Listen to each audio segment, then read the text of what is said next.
Por las calles de los pueblos mayas va errante dando saltos. De pronto escucha los pasos de algún pobre trasnochador y se detiene para saltar sobre él en cuanto esté cerca. Para cualquiera que tiene la mala fortuna de verla es aterrador, porque incluso puede llegar a significar la muerte si además de mirarla llegara a pisarla.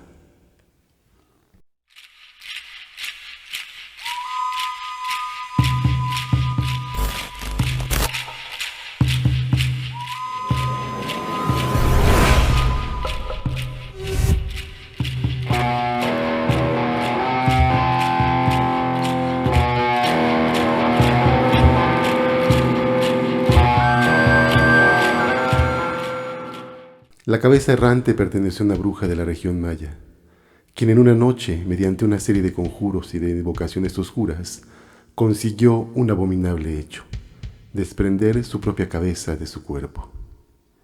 A partir de entonces, la cabeza de la bruja sale por las noches a cometer actos atroces, a enfermar de susto, a separar a las parejas de novios cuyo amor ha perdido la noción del tiempo y a altas horas de la noche se encuentran por la calle.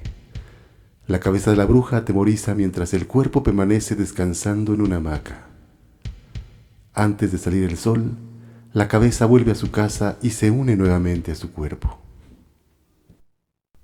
Cuentan que la bruja en algún tiempo tenía a su esposo, y éste, en una noche de insomnio, descubrió con gran espanto la vida nocturna de su esposa. Aterrado, fue corriendo a buscar a un hechicero para terminar con el maleficio. El hechicero, al verlo llegar, de inmediato se percató que un hecho sobrenatural le aquejaba, y tras escuchar las palabras que el esposo de la bruja le tenía reservadas, le dijo: «Grandes maleficios y un alma negra tiene tu mujer. Debes terminar con eso, y para ello esta noche, cuando la cabeza se desprenda de su cuerpo, vas a untar sal en el cuello sin cabeza del cuerpo de ella». El buen hombre, haciendo acopio de fuerza y valentía, hizo lo que le aconsejó el hechicero. Untó sal en el cuello sin cabeza que yacía sobre la hamaca y esperó.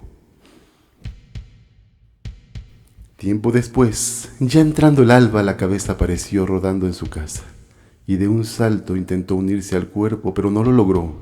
Uno y otro intento siguieron sin éxito alguno. La cabeza no pudo volver a su lugar nunca jamás.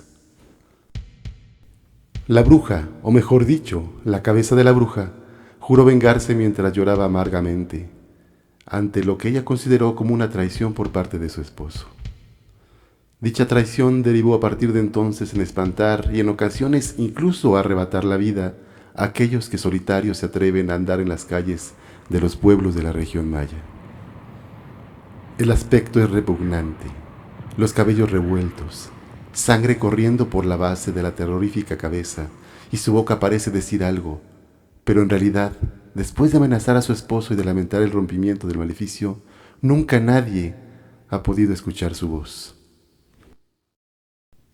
Luis Rosado Vega, quien fuera poeta y periodista, en su libro escrito en 1934, El alma misteriosa del Mayab, dice que la cabeza se percibe como si fuera una sombra achatada cuando se desplaza por el suelo, que su aspecto y su naturaleza es un tanto confuso, que realmente provoca un gran temor tenerla cerca, y afirma lo que dicen los pobladores, que rueda y rodará eternamente por las calles.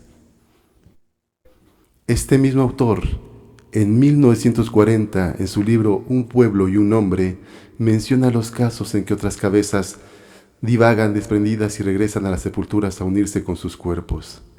Salen para vengarse de sus enemigos y a generar horrores nocturnos y pesadillas. Cita, por ejemplo, a Palavicino y a Montreux, y en particular alude a un brujo boliviano llamado Yatiri y a la existencia de Kate en Argentina, que eran capaces de hacer volar sus cabezas a donde quisieran con la finalidad de hacer daño. En el estudio etnográfico de los mayas del exterritorio de Quintana Roo, de Santiago Pacheco Cruz, le otorga nombre a la dueña de la cabeza de la leyenda, y nos dice que es la hermosa princesa Xcocolsec, que según algunos filólogos le otorgan el significado de la mugrienta castigadora.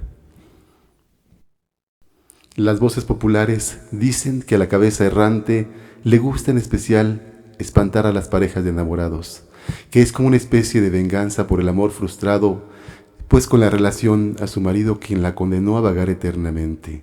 Esta es una de las preferencias de la cabeza errante, separar a las parejas. Pero la leyenda de la cabeza errante del Mayab no es el único caso de cabezas sin cuerpo y de cuerpos sin cabezas. Recordemos, por ejemplo, a los cuentos populares alemanes de los hermanos Grimm, que a su vez derivan de leyendas populares, y ni hablar de la novela corta de Washington Irving, de Sleepy Hollow, en Estados Unidos, la muy popular Jinete sin cabeza. En México, en Tonalá, Jalisco, una leyenda tiene especial atención. Es la leyenda donde se narra la historia de un sacerdote que fue colgado en la calle Pedro Moreno, en el centro de la ciudad, durante la época de los cristeros.